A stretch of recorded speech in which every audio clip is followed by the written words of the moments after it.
Salut tout le monde, aujourd'hui on va voir comment donner un accès à une propriété sur Google Search Console. Dans la vidéo précédente, on a vu comment se créer un compte et valider une propriété, et celle-ci s'inscrit un petit peu dans la suite logique. Si vous collaborez avec quelqu'un pour votre SEO, votre SEA ou tout simplement pour améliorer votre site web, vous aurez probablement besoin de lui fournir un accès à votre propriété sur Google Search Console, et on va voir comment faire ça ensemble.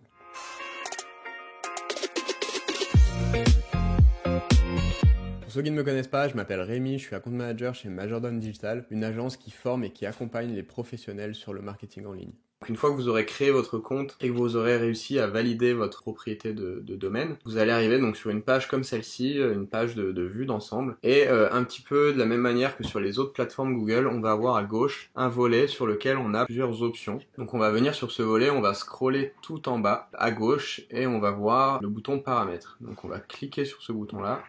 Sur cette page, ensuite, on peut voir une partie paramètres de la propriété sur laquelle on peut modifier les utilisateurs et les autorisations. Donc, on va venir cliquer juste ici. Et ici, on peut voir ajouter un utilisateur sur le bouton bleu en haut à droite. Donc, on va venir cliquer sur ce bouton-là. Et ensuite, alors la personne à qui vous donnez accès doit avoir un compte Google.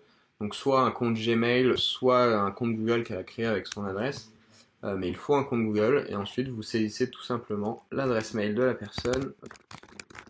Ici, il faut lui donner un accès. Alors, l'accès total en général, il n'y a pas de grosses différences et c'est pas dramatique si vous lui donnez un accès total. Ce qui est surtout très important, c'est qu'il faut que la personne, à son tour, il va falloir qu'elle vérifie en fait la propriété.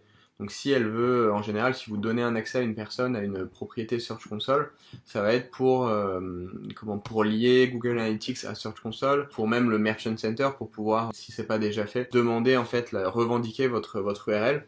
Donc c'est bien quand même de lui donner un accès total, comme ça au moins vous êtes sûr que la personne a accès à ce qu'il faut pour faire son travail derrière.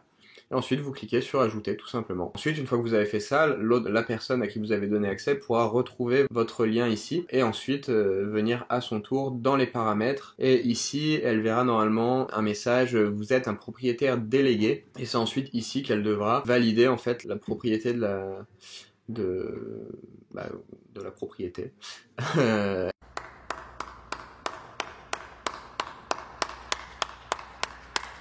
Elle devra la valider d'une manière ou d'une autre ici avec ces différentes options et ensuite elle pourra donc lier Google Analytics au Search Console, lier aussi comment ressortir des données sur votre Data Studio ou des choses comme ça. Et voilà, vous savez maintenant comment donner un accès à votre propriété Google Search Console.